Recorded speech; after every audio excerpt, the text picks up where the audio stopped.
Hello everyone. So I just wanted to pick up the camera and chat about this book that I'm reading. I wasn't going to do some sort of like reading vlog, but I feel like I have to talk about this book. It's called Do Not Be True to Yourself by Kevin DeYoung.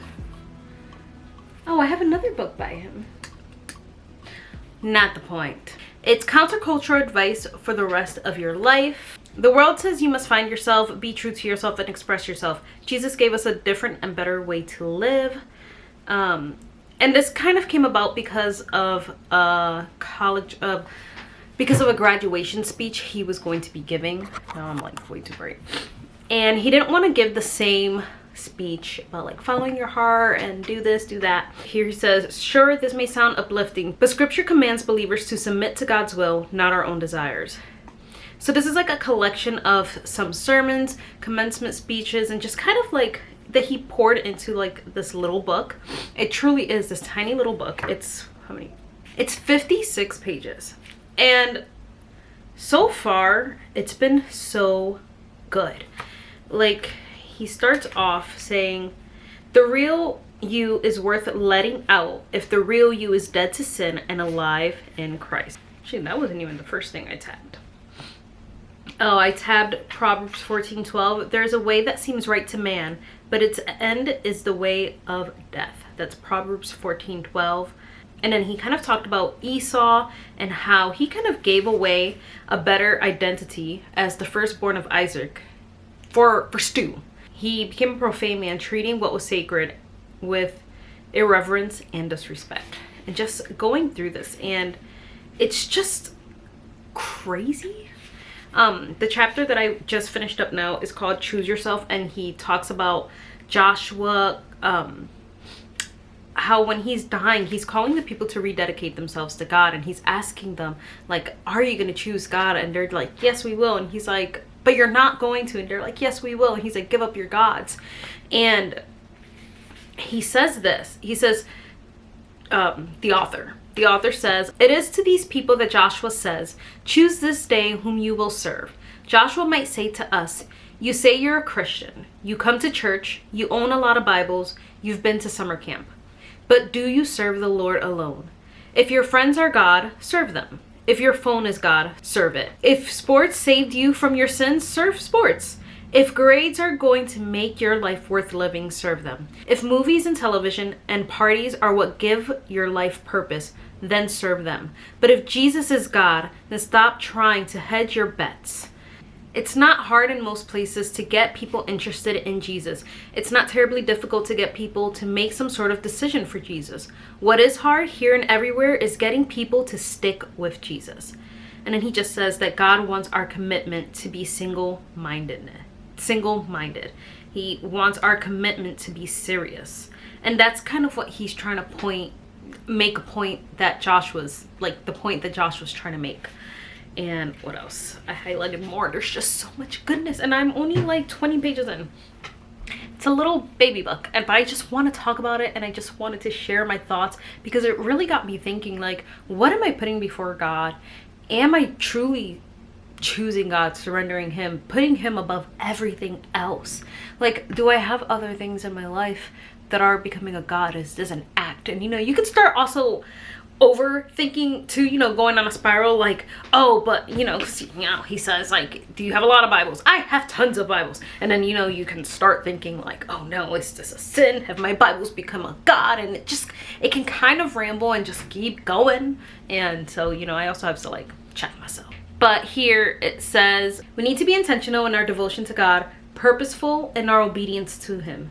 We are high commitment people in other areas of life, but for some reason, not with our faith. We can be workaholics, but then say Christianity is too much work. We can pursue rigorous recreation, but then say following Jesus is too hard. We can be on diets and exercise regimens, but then complain that Christian maturity demands too much.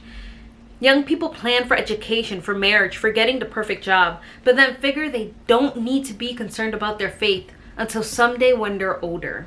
He says that this was the same for the Israelites during Joshua's time. He said the book starts with be strong and courageous in verse 6, in chapter 1 verse 6 and 9, but it reappears at the end of the book. Therefore be very strong to keep and to do all that is written in the book of the law of Moses, turning aside from it neither to the right hand nor to the left. He says the choice that matters most is actually a lifetime of choices. The choice they had to make is the same basic choice you still need to make, not just once, but as a way of life. God wants us all in or all out. Choose this day whom you will serve. And that just really got me thinking, guys. Really did. That was just 2 chapters, like not even 20 pages. It was 18 pages of pure amazingness and just conviction and just really making me think. So I'm going to keep reading this, and I will keep documenting as I read. This is such a small book. I will leave it linked down below if you guys want to get it, because I think this is great. And I honestly, after these first 2 chapters, I think everyone should read it. I think it's so good, and it's such a quick read. So I'm going to keep reading, and then we can chat.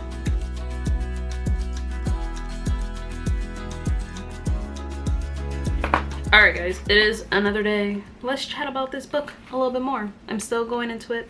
Try not to go too fast, and I'm literally almost done. It's 56 pages, but it's so good. He wrote this book for high school and college students graduating. Like it's a group of his sermons and messages for those, like his speeches. But honestly, this book is so good if you are going through a life change, a life transition, anything like that. I think this book would be so helpful, because even everything that he's saying, he said to the high schoolers or whatever, it's great advice when you first go to college, when you first start doing, you know, being on your own, or when you're making decisions for yourself as an adult. Even if you're 30 years old and you're moving away for the first time, the hardest decision and the most important decision you have to make is whether you get up and go to church on the very first Sunday when no one is there to make sure that you go. And I think that's so true of any stage in life. It's so easy to say, well, I just moved here, so I can't go to church, or I don't have a church. And I think that's what he's saying. He's like, get to church. He's like, that foundation is so important, to be with God's people, to be in community and learning. He said, too many Christians think they can have Jesus without the church. They want the head without the body. So then in this next section, he's breaking down Psalm 1. And I love Psalm 1. I feel like I've mentioned it multiple times here on my channel. Just the truth in Psalm 1 can sum up so much in life. And he's breaking it down, and I just love what he's saying. And he's talking about just the first verse and talking about the sin progression. He's like, the 3 verbs show progression. The 3 verbs show progression. First, the man is walking, then standing, then sitting. The progression is from casual acquaintance with sin to participation in sin to entrapment by sin. That's how sin works. The blessed man realizes that little sins lead to bigger sins. Sin does not want part of us. Sin wants all of us. The truth is that sin wants mastery over you. Sin wants to turn your walking into standing and your standing into sitting. And I just thought that was so powerful, because it's so true. I never looked at that verse like that, into a progression of just sinning worse. And then he also talks about the progression is from thinking to behaving to belonging. What starts off as a bad idea from a bad person ends up shaping who you hang out with and who you are. Bad company corrupts good character, 1 Corinthians 15:33. And he says, if you think like a fool, you will soon act like a fool, and eventually you will join the fools. And I just thought that was strong. And it's just been so good right now, giving me another outlook on Psalm 1. And I just love the way he breaks it down. And I think everyone could benefit from reading this book. This is such a small book, but such a good book. And I feel like, yeah, everyone can benefit from reading this book. In your teens to an adult, excellent. It's a book one needs to put under TBR to read if they've never read it.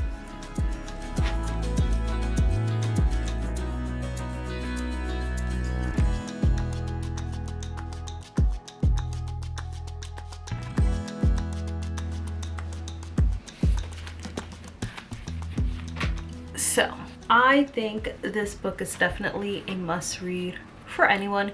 If you're a new believer, an old believer, going through a life change, a life transition, coming out of high school, college, starting a new job, moving, anything. I think this book is so good, and it's just so timely, because there were just so many things that also just coincided with what I'm reading things I'm learning in a different Bible study. And it was just so good.